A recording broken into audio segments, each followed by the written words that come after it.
Freakonomics Radio is sponsored by Southern New Hampshire University. The best investments are the ones you make in yourself, and no one knows that better than Southern New Hampshire University. With more than 200 online degree programs, no set class times, and low online tuition, Southern New Hampshire University is built to fit your life today and set you up for success tomorrow. Education is an investment. Why not make it a smart one? Apply for free at snhu.edu/Freakonomics. Freakonomics Radio is sponsored by Hotels.com. Hotels.com gives you access to hundreds of thousands of hotels worldwide. And when you join for free, you can save up to 20% instantly with member prices. Plus, every stay earns rewards. So when you book one trip, you're already lowering the cost of the next one. Hotels.com is simple, rewarding, and designed to help you get more out of every stay. Sign up for free and book today. Hotels.com. It's all in the name. Freakonomics Radio is sponsored by Amica. You know what they say, if you want to go fast, go alone. If you want to go far, go together. So go with Amica and get coverage from a mutual insurer that's built for their customers, one that looks after what's important to you together. Auto, home, life, and more, coverage that fits your unique needs. Amica helps you protect what matters most. Visit amica.com and get a quote today.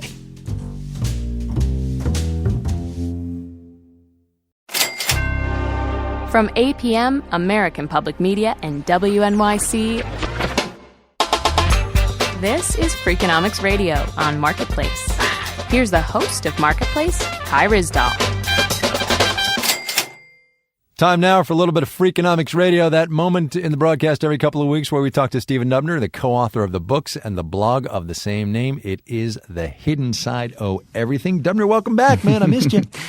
I missed you too, Kai. Thanks for having me. I love you, man. I'm guessing you're going to be in front of your TV tonight for the debate? I am, yes, of course I am. In point of fact, also live tweeting, and it's on marketplace.org, so if you're lonely, you know where you can go. Very good. You know, the focus of this first presidential debate, as you know, is domestic policy, so yep. I am assuming we're going to hear an awful lot about the economy, yes? One would certainly hope, right? I mean, that's what we're waiting for these two men, who want to be the most powerful men in the world, to help us fix the American economy, right?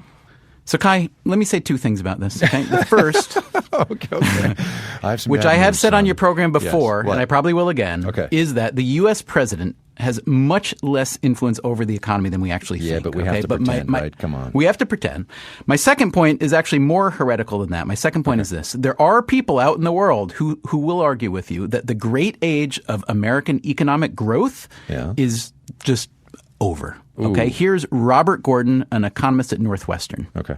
We had a century of relatively rapid productivity growth between, say, 1870 and 1970, and then it slowed down. And a major puzzle for the economics profession was to figure out, why did it slow down? Okay, so A, did they figure it out? And B, what about computers and automation and technology and increased productivity? Hello?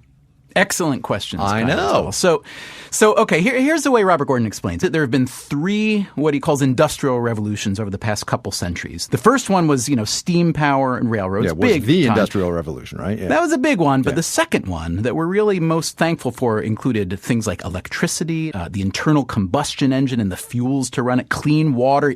And his argument is that the computer revolution is just not as potent as the ones that came before it. Hello, has this man never heard of the iPhone? I mean, come on. That changed my life. And there are people who will be amazed to hear me say that. I'm glad it changed your life. It's changed my life too. But his argument is this, is that what a lot of technology does is make things that already existed more portable and more flexible. Our entertainment, our communication. And obviously we're all thankful for that. But when you compare that to things like mass transportation and electricity, heating and air conditioning, the computer era does not produce those kind of gains. Okay, so not to get all downer on you here, but if the iPhone and all that it represents is what we have now to propel us forward, are we fundamentally doomed? I mean, is America going to, No, and nobody's saying that. What you are starting to hear is a description of, America's golden age of growth may have been exactly that, a golden age, which by its nature cannot last forever, okay?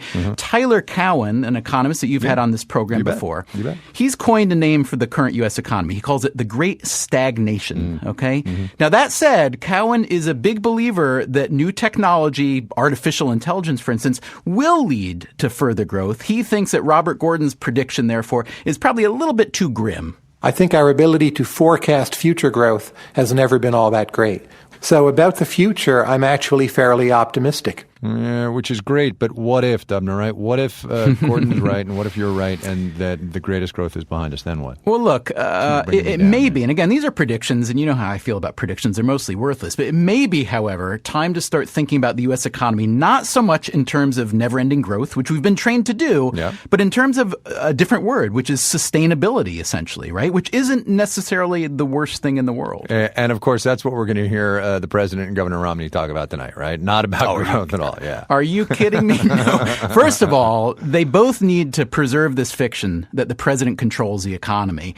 But beyond that, to get on TV, okay, picture this, and to say, my fellow Americans, our great age of growth was wonderful and it's over. Welcome to the new season of sustainability. Wow. I do not see that as a big vote getter. They will do what politicians always do. They will promise a bigger and brighter economic future, because if there's one thing, Kai, that politicians are really good at, it's making promises that they have absolutely no ability to keep.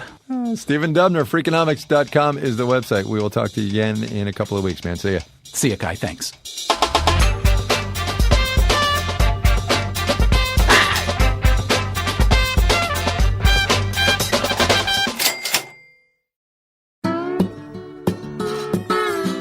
Coming up on the next Freakonomics Radio, the Cobra effect. When there's a really nasty pest you want to get rid of, what's the best way to make that happen? That's easy, right? Just offer a cash bounty.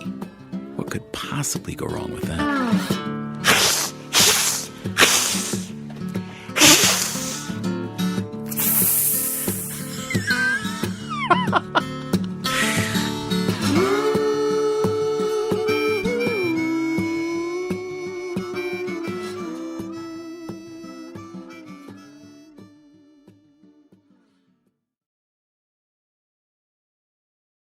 This podcast is sponsored by Made In Cookware. Made In partners with multi-generational artisans and some of the world's best chefs to create professional quality cookware, knives, and kitchen tools. Their products are trusted in Michelin-starred restaurants worldwide and designed to perform just as well in your kitchen. From 5-ply stainless clad to carbon steel, every piece is built to last and made to actually make you a better cook. Discover award-winning cookware at madeincookware.com. Freakonomics Radio is sponsored by Vitamix. According to the LA Times, the average American home contains 300,000 items, including a staggering number of appliances. All those gadgets, just clutter. But there's one tool that delivers what a dozen others only promise. From pureeing to chopping, Vitamix blenders bring the power of an entire kitchen to your countertop, offering enduring performance and precision you can count on. In a world full of clutter, do more with less. Visit Vitamix.com and shop now. Freakonomics Radio is sponsored by Ozempic. Innovation happens through rethinking what's possible, and when it comes to GLP-1s, Ozempic Pill does just that. Learn more about Ozempic semaglutide tablets, 4 and 9 milligrams, by calling 1-833-OZEMPIC or visit Ozempic.com to view the medication guide and ask your doctor what's possible with FDA-approved Ozempic Pill.